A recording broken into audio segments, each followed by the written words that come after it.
Hello, folks, and welcome to this week's car news. Got a few stories at the start here from the general car news, and then at the end, we're moving on to things that have come up from Goodwood Festival of Speed this week. So basically, just new cars being unveiled for the first time or for the first time in the UK. The first section's just standard news, and let's get off to the races right after you've given it a thumbs up and you've subscribed if you haven't already done so. Thanks.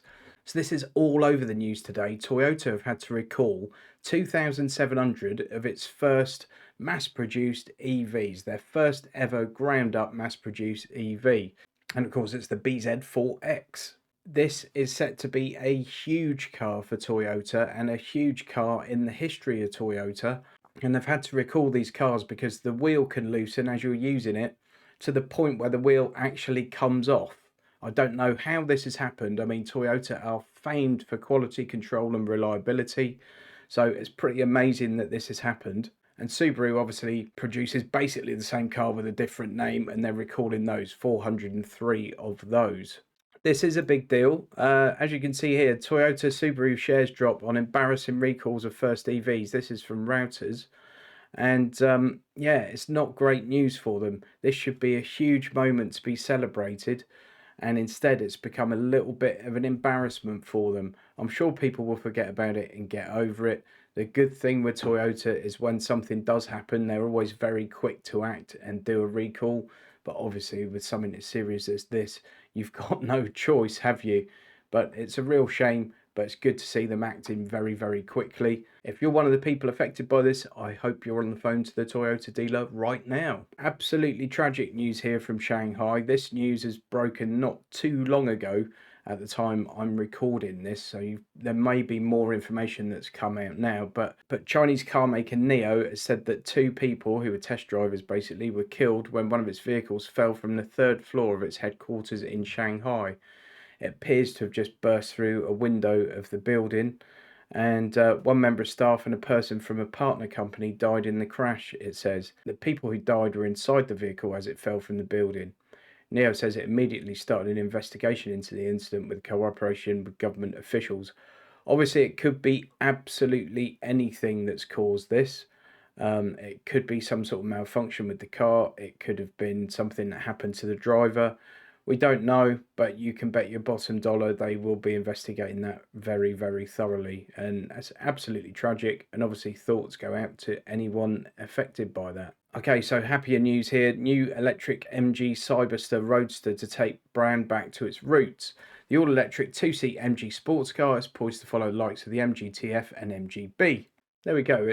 You can sort of see an old MG in it, but it's got a touch of the Ferrari there somehow.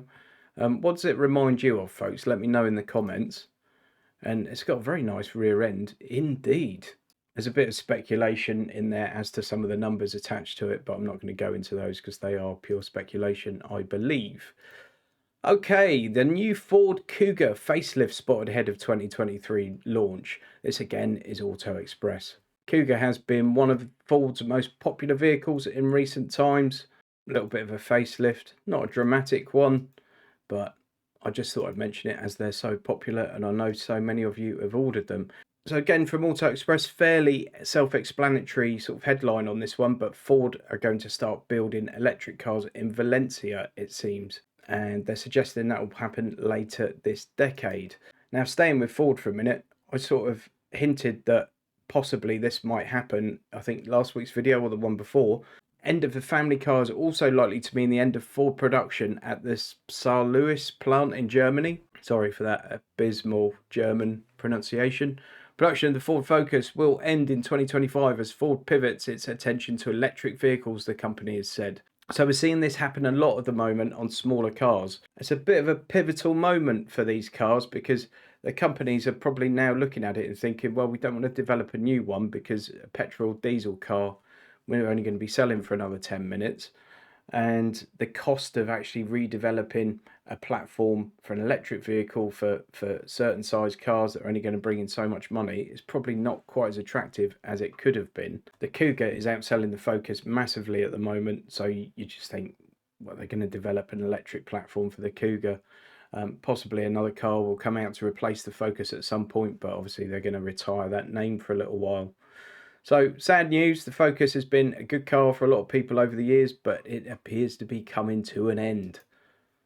The new Porsche 911 GT3 RS spotted undisguised. This one's from Auto Express again. By the way, these Porsche GT RS cars, if you're not aware of them normally, are very much angry monsters. They're sort of unashamedly sort of track vehicles, really, and they're absolute beasts of cars.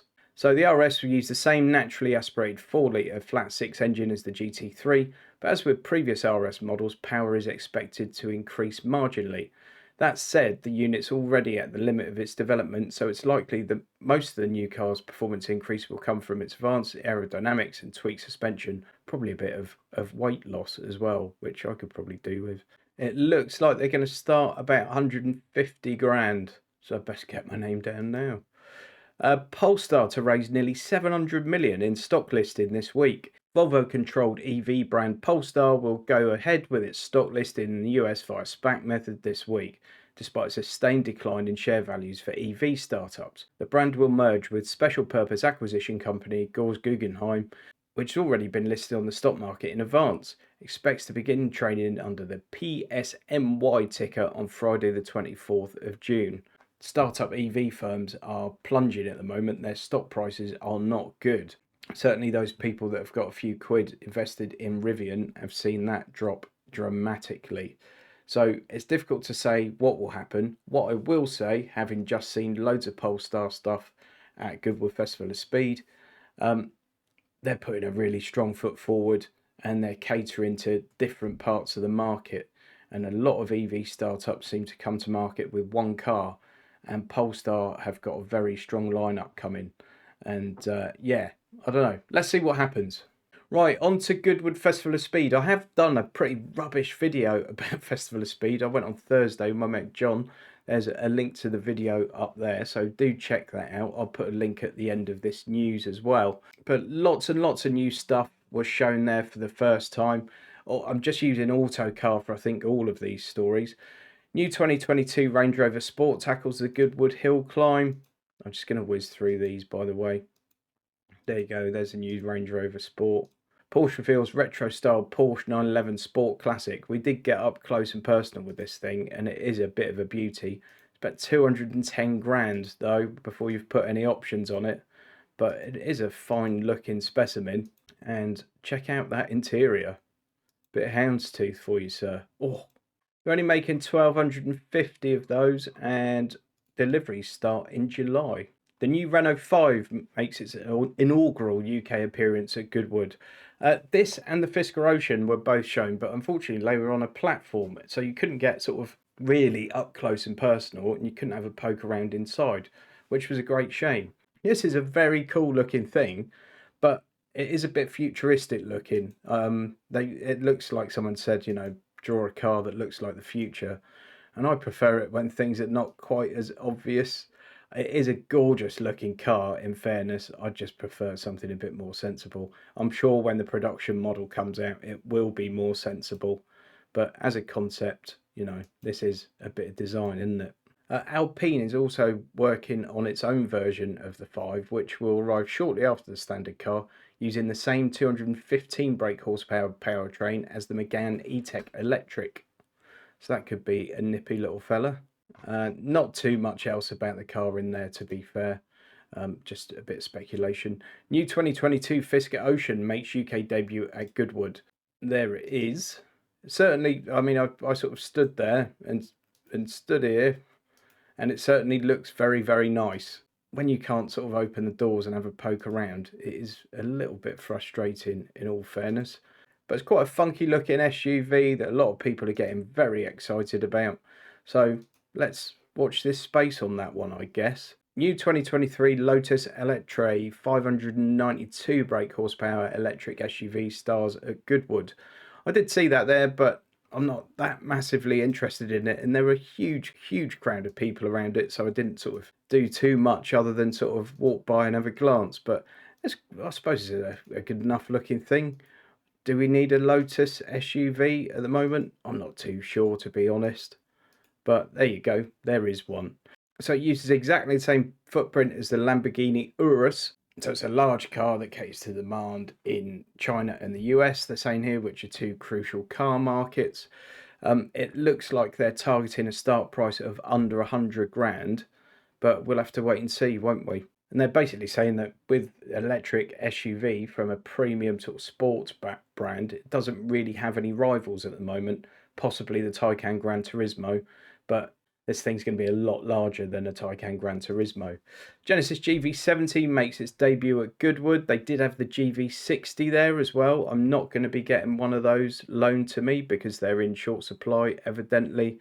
And I guess my review videos are not popular enough, and not enough people are giving me likes, and not enough people are subscribing. Get the hint?